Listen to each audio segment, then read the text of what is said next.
Ethiopians were actually settled by peoples that migrated from Babatiba Mountains and Lake Kivu and those regions.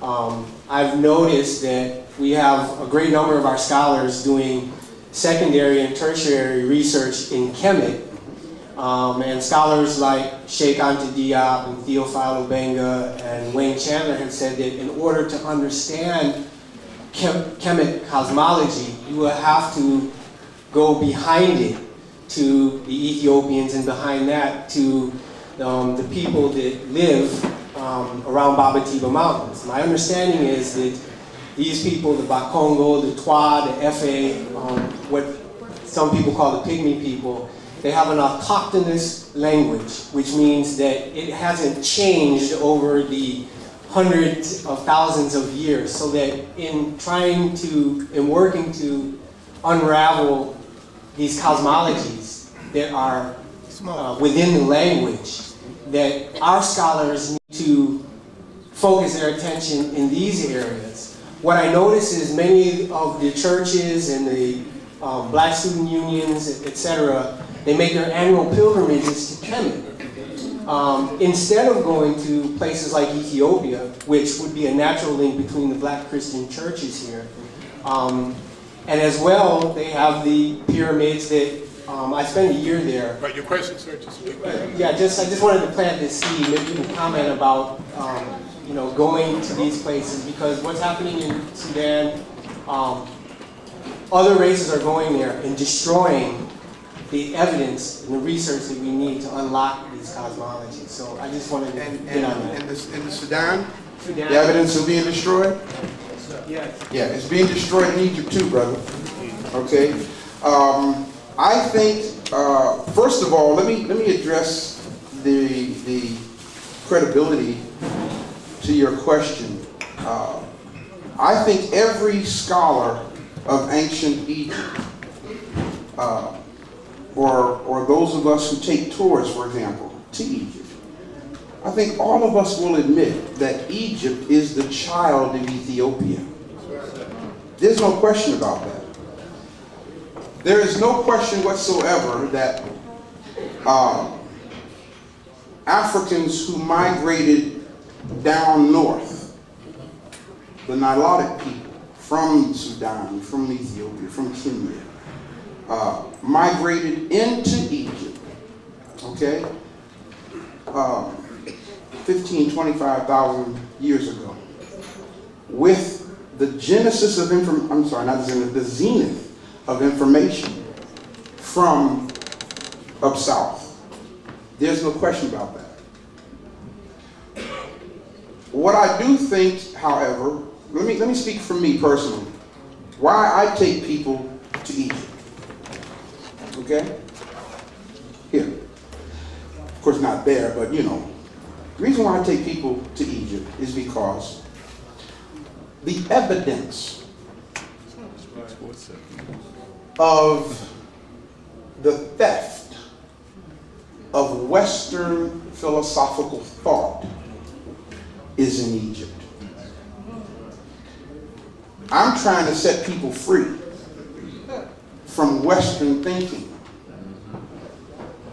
The best way for me to do that is take people who have a Western frame of thought and take them to the place where it's still written in stone of the virgin birth that they think they go into heaven if they believe in.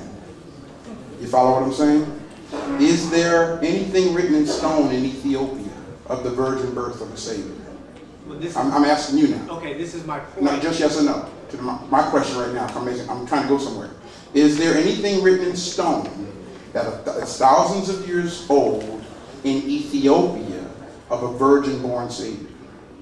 I don't know. Okay. But I just want to answer. My point is that what is there that will help us to understand, we're not looking for because we don't go there, and other people are going there. Okay, we're saying the same thing, brother. Right. What I'm saying is, I'm trying to rescue people from a religion. And all of the evidence of this false religion, the African origins of it is in Egypt, not Ethiopia. Do you understand what I'm saying? I agree with you. Ethiopia long predates Egypt. I agree with you 1,000%. And in the process of African development, returning to who we are, I think after you've gone to Egypt a couple of times, then you need to go to Ethiopia. Exactly. Definitely. Okay? But my point is, we're still on the first level of the pyramid to right knowledge. So in the unlearning process, I need to take people so they can see it in stone where their misinformation was stolen and copied from. Wow. And that's really why we go to Egypt. It's not that I'm not in love with Egypt, don't get me wrong. I'm not a romantic of Egypt. No, I'm a romantic of right knowledge. That's what I'm in love with, okay? Did I answer your question? Yeah, thank you. Okay, next question. How you doing, brother? Peace, Brother Ray. It's Brother Fillmore.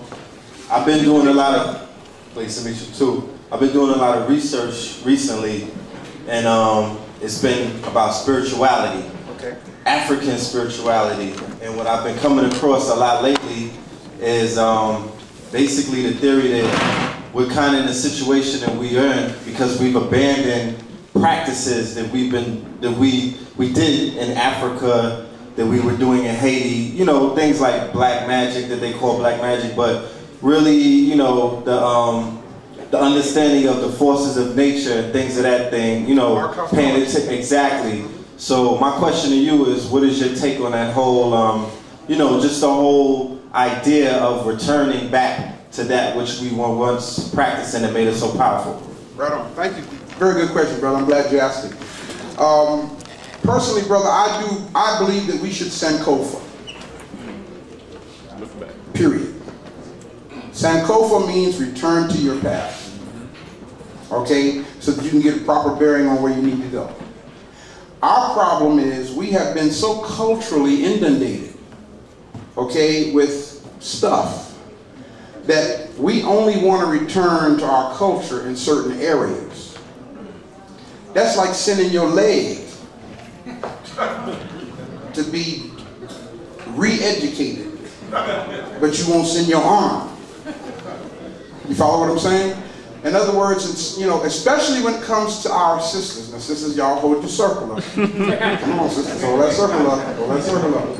Okay? You know, one of the areas, you know, we all want to go back to our African ways. Okay? But the first place that we need to go back to our African ways is in the home.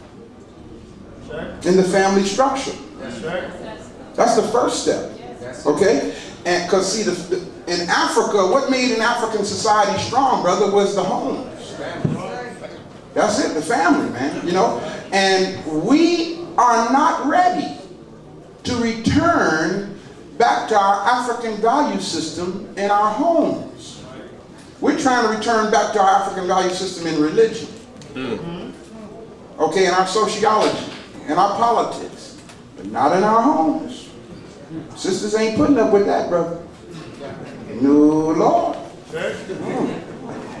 So, unless we're truly ready to return to our African selves and our cultural ways completely, we're just on our way.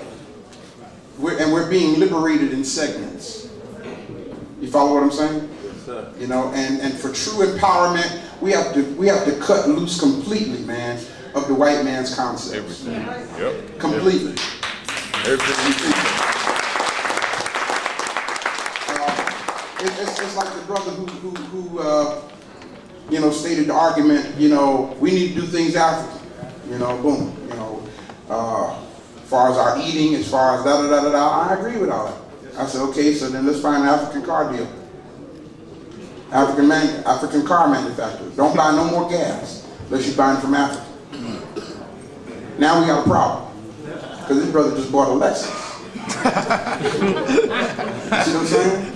Okay? I mean, you know, so it depends just how extreme you want to go with this. You know, if you really want to return all the way back to Africa, then get rid of your cars, man. Get rid of them. We ain't riding cars. We walked everywhere. Are we ready to do that? I don't think so. We didn't take no subways, man, no paratran.